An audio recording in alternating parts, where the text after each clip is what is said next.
Professor Beard, what's the secret to getting people interested in the Romans, in ancient history? Well, you have to go about it the right way, really.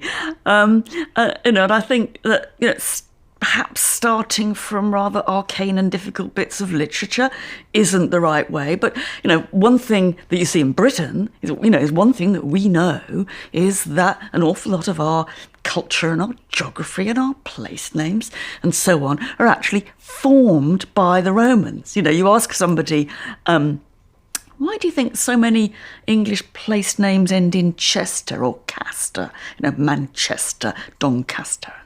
And they'll often say, I don't know. And then you say, that's because that bit Castor is from the Latin for military camp. And every place that ends Castor or Chester once had a Roman fort on it. And I've got a pretty 99% success record with getting people interested after that. Because suddenly it is a question not of these remote people who wrote some literature that you probably suspect would be boring. It's the people who formed the geography of our country and much of Europe. Why is London the capital of Britain? It's because the Romans made it so. What do you think we can learn from Roman history?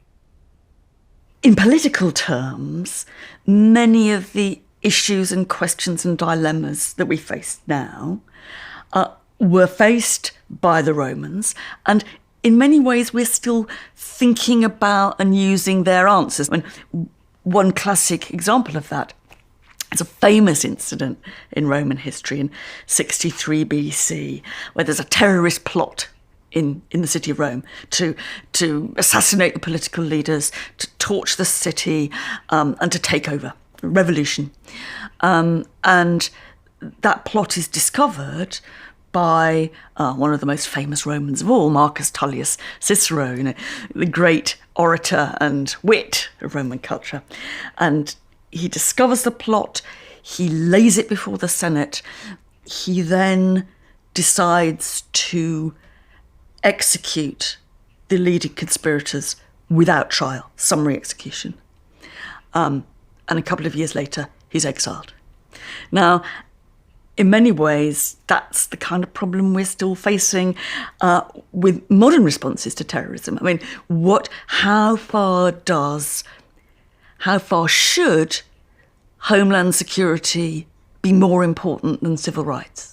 What about those people in Guantanamo Bay without trial? Where does the boundary come between the safety of the state and the liberty of the citizen? Now, the Romans were debating that in the 60s BC, and in many ways we're debating it along the same terms, and in part we've learnt from how they debated those rights and wrongs.